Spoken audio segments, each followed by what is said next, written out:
privacy laws go, those come from the state level, the federal level, that we are not supposed to share their educational record, which part of their educational record is their discipline. So I just want to make sure that the communities understand that, and where that comes from. Is that in state statute, federal? I think it'd be good for Wes to kind of. I'd be delighted. Thank you. Yeah, I understand, especially when there are emotionally charged incidents like this and people want to have as much information as they can, as quickly as they can. The framework in which we operate is established by the federal Congress, by the U.S. Congress, and something called the Family Educational Rights and Privacy Act. And you may hear it referred to colloquially as FERPA.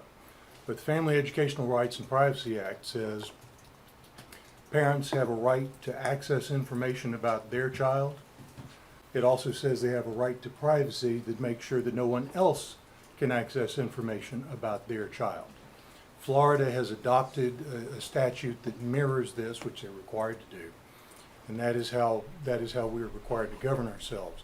There's also policy guidance out there that says that applies not only to records that exist, so we can't hand somebody a copy of a disciplinary action against someone else's child, but it is against. Didn't care, we didn't act, because I think people did, but I don't want to create a policy where we're handing them a book and it's going to be in here, whatever happens, sorry today, and that's Yeah. it. There's got to be some kind of follow through. Yeah, well, the personal touch is absolutely critical there, and it has to be done in context.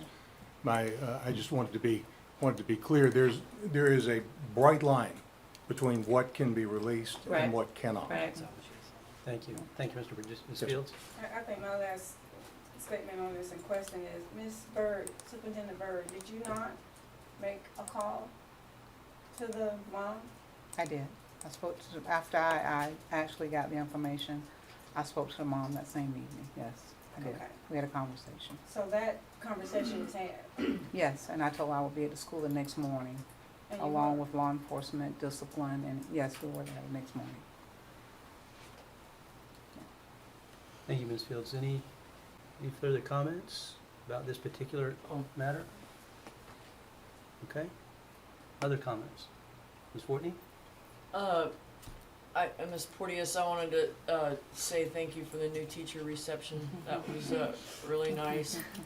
And I just wanted to bring up in work session, I feel like that's something that we could expand on to include all new hires, like custodians and bus drivers, and make everybody feel as welcome as you did those folks. So we're actually. We have had an agenda for those. And I agree. I think it's just an extenuation and a glorified I do. work session that just provides additional insight for us. Ms. Reynolds? I was just gonna, the way that Lakeland does theirs, they essentially, if something comes up in the meeting, if they wanted more insight on what we just talked about with Lake Alfred or something like that, and it may be, I heard Pasco County's doing it this way, can you get somebody from Pasco? An address for the record, and you have 3 minutes to address the board. Anyone? Okay. Our next item is under our regular agenda. We have, and I think we discussed that at length at our last work session, and then we're going to be voting to approve nationwide public insurance adjusters as well. And I just want to say a special thank you to John Stidham, who's our insurance Policy coverage, then why do you need us? So it's important to be thorough and aggressive in pursuing these insurance claims. The district retains services and with the insurance claims. On the insurance side, we use a process called appraisal to resolve these. It's very similar to ArbiCat. So they've got to get out there with their experts, and there's really a lot of ground to cover. The other good news that you'll note there is that if at any time in this agreement